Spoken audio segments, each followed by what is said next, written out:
Welcome back.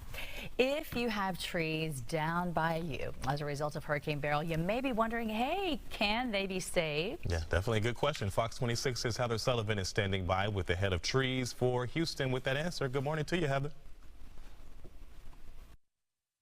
We are in Shepherd Park, where there's lots of trees down and damaged here. And I'm with Beryl. He's the executive director of Trees for Houston. And we're going to show you what to look for in your trees, what can be saved and what can't. And some things are going to really surprise you. I've been learning a lot by talking to him already this morning. We want to talk first about root balls. We've got one here behind us. People are wondering, can a tree be uprighted and saved?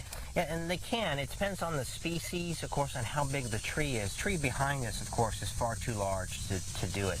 But anything, 3, 4, 5 inches around, there's a possibility you can get that back up and get that righted, restaked, and you can safely save your tree and get it to regrow.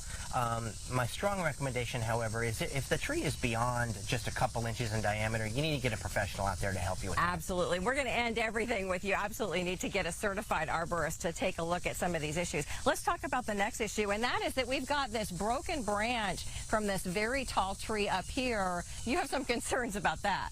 I do. That break won't harm the tree in the long term. That tree is large enough, it'll sustain that trauma, it won't have any problem.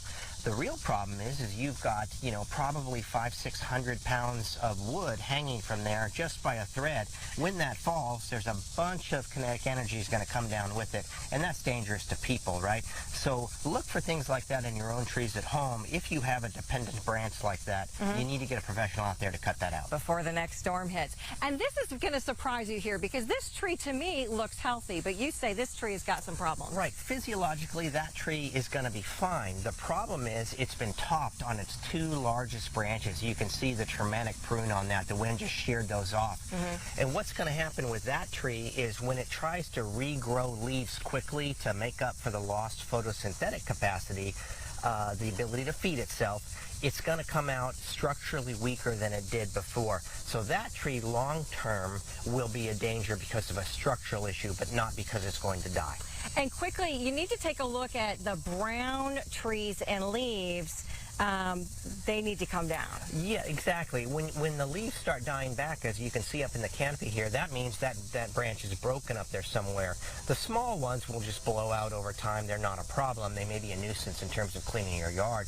But big ones, as like the pine you just showed here, those can be dangerous. There's so much potential energy tied up in all of that wood up there that if that falls and strikes people or property, it's going to be a problem. So when you see a bunch of brown leaves, again, get a professional out there and have them assess your tree and have them clean it up for you. Yeah, that's really the best advice of all. Do consult a certified arborist to get some professional advice about your trees. We are in Shepherd Park in North Houston. Heather Sullivan, Fox 26 News. And I tell you what, a lot of walking trails around Houston have those very trees that look like that. So I encourage everybody just to really watch out, look up, keep your eyes out, like you said, for those dead leaves, and make sure nothing comes crashing down on you. Helpful info, Heather. Thank you for that.